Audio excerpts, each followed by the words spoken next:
انا لله و انا الیه راجعون. السلام علیکم و رحمت الله و برکاته. ملت عزیز تاجیک، تسلیت من را قبول کن. امروز فرزند فرزانه ملت کرامت شریپوف دنیا را پدرود گفت. کرامت شریپوف که مشفق مهاجرین بود و کوشش میکرد که کمک خود را به مهاجران تاجیک برساند. همیشه نفری بود که غم این ملت را میخورد و می گفت همیشه که تاجیکان باید از غلامی نجات بیابند. چرا روسها کرامت شریپوف را دیپارت کردند؟ چرا؟ یگان نفر سوال کرد؟ یگان نفر در پیش سفارت روسیه رفت تظاهرات کرد که چرا شما بدون قانون و ناعدالتانه کرامت شریپوف را دیپارت کردید؟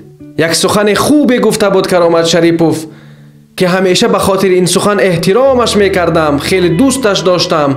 این بود که من به خاطر حقوق مهاجرین مبارزه میبرم، چون که روسها میخواهند که تاجیکان در روسیه غلام باشند و من نمیخواهم که ملتم را در تی دست روسها غلام بینم. به همان خاطر روسها کرامت شریپوف را دیپارت کردند که کرامت شریپوف نمیخواست تاجیکان را غلام ببیند.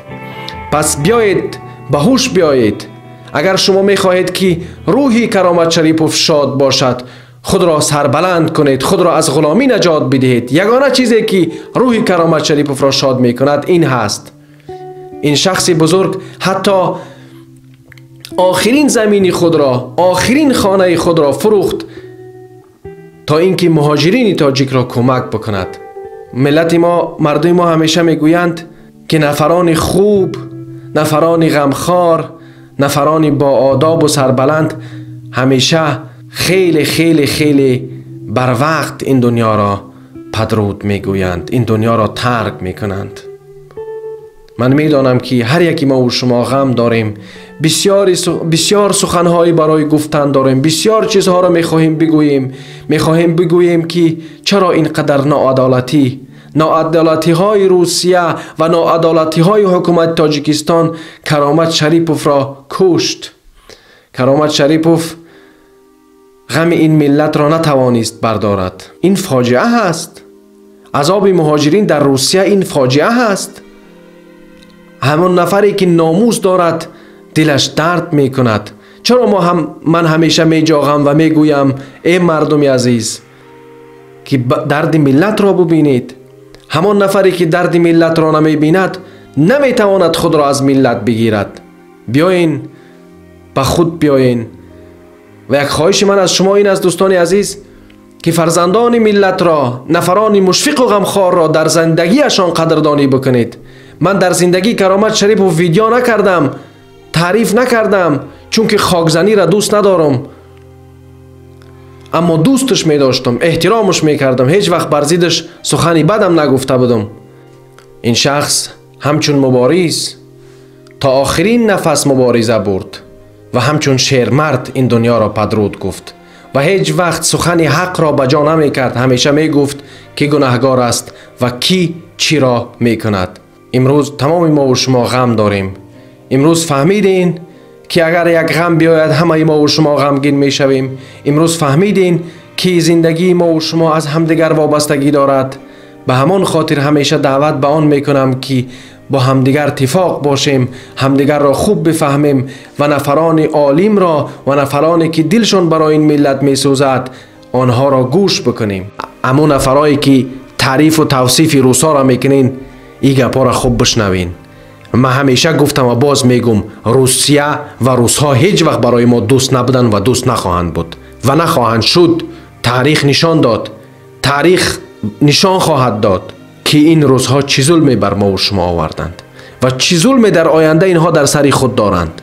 نترسین. هر یکی ما و شما یک روز این دنیا را پدرود میگوییم. نترسین، از ترس بیرون بشوین. دیدین فرزندی فرزانه ملت را چقدر نازنین و زیبا بود؟ امروز در برای ما و شما نیست. اگر زندگی سربلند میخواهید باید از ترس خود بیرون بشوید. باید که به خاطر حقوق خود حرکت بکنید. امروز اگر ما 100 تا کرامت شریپوف در روسیه می داشتیم این عذاب مشقت را ملت ما نمی کشید. اگر امروز 100 تا کرامت شریپوف در تاجیکستان می داشتیم ملت ما این عذاب مشقت را نمی کشید. یک کرامت شریپوف هم در حکومت تاجیک جای نیافت. چرا؟ چون که برای همه ما و شما معلوم است که در حکومت کشور ما برای تاجیکا جان نیست. تاجیک در حکومت کشور ما جان نداره. ما دشمنای داخلی ما از خارجی ما زیاد است. این را همه ما و شما میدونیم. یک ملتی که زیاده از 30 میلیون است، چرا که امروز در یک عذابی سخت گرفتار است؟ چرا امروز یک ملتی که نصف آسیای میانه باید در دستش باشد، یک قطعه زمینی میدهه که براش دادن و باز هم به غلامی گرفتنش؟ چون اینها ما و شما را همچون غلام میخواهند استفاده برند. ناموس خدا کار بفرمین، عقل خدا کار بفرمین. بس دیگه، ترس بس دیگه. بفرمایین حقیقت بگوین، چی بسوی حکومت باشه، چی بسوی روسیه باشه، برای هر یک نفری که بر سر شما ظلم میکنه حقیقت بگوین. روحت شاد باد کرامت شریپوف. فخر ما این است که ملت ما چنین اشخاص دلسوز و رحمدل را داشت. روحت شاد باد کرامت شریپوف. و امروز دعا میکنم که خداوندا در این ماه شریف رمضان کرامت شریپوف را در جنت الفردوس جای بدهی. خداوندا در این ماه شریف رمضان عذاب قبر را بر سر این فرزند ملت تاجیک، فرزانه ملت تاجیک آسان بگردانی.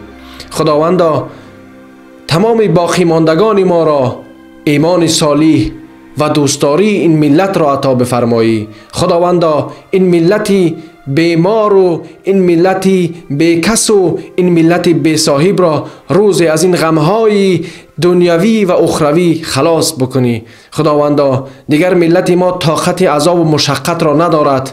خداوندا ملت ما را از عذاب و مشقت نجات بفرمایی که دیگر بجز خودت هیچ کسی دیگر نداریم. دیگر بجز خودت ای خداوندا هیچ کسی دیگر نداریم. این ملت نه پدر دارد، این ملت نه پیشوا دارد. هر کسی که خدا میگه پدر و پیشوا است دروغ میگه. خداوندا ما را از عذاب جهنم و از عذاب دنیوی و اخروی نجات بدهی. آمین. الله اکبر. خدا نگهدار تو باشه.